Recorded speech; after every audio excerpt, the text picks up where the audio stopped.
अंमलबजावणी होत नाही असं होत नाही, या योजनेची अंमलबजावणी केली जात नाही हा खरा शब्द आहे। आम्ही कमिटेड आहोत, हा ॲप आता केलेला आहे आणि मी आपल्याला सांगितलं की आमच्याकडे मॅनपॉवरचा प्रचंड शॉर्टेज असताना हे ॲप लॉन्च करायचं की नाही हे खूप धाडसी निर्णय होता। आम्ही तो ठरवलं की पाण्यात उडी मारायची आणि पोहायला सुरुवात करायची आणि त्याच्यामुळे आता आम्ही हे स्वतःवरच मॉरल बर्डन टाकलेलं आहे महापालिकेवरती की हे ॲप आणि ही सिस्टम सुरू राहील। ज्याच्या बळावर महापालिका आयुक्तांनी ठाम विश्वास व्यक्त केला होता ती यंत्रणाच आयुक्तांचा विश्वास खोटा ठरवते की काय असं चित्र झी मीडियाच्या रियालिटी चेक मध्ये बघायला मिळतंय।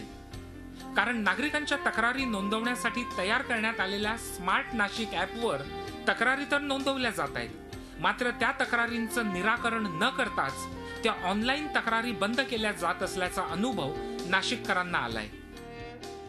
आमची थोडक्यामध्ये कंप्लेंट होती की आमच्या इथं मोकाट कुत्रे फार झालेले, त्या बदल्यात मी त्या स्मार्ट ॲपवर मी त्यांना याच्यावर मी कंप्लेंट रजिस्टर केलेली होती। पण आज पाहतो त्यांचे कोणीच कर्मचारी आले नाही आणि वरतून रिटर्न SMS येतोय की तुमची कंप्लेंट हे झाली आणि आमच्या कर्मचाऱ्यांनी पूर्ण हे केलेलं। आत्तापर्यंत मी 8 ते 10 कंप्लेंट रेज केलेल्या, त्याच्यापैकी प्रत्येक कंप्लेंट ही काही अटेंड न करता क्लोज करतात, सांगते की funds not available, workforce not available, resources not available.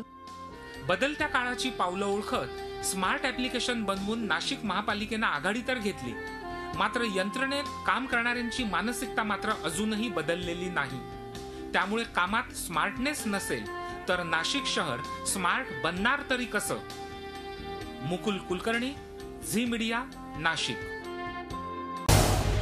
Zee 24 तास रहा एक पाऊल पुढे।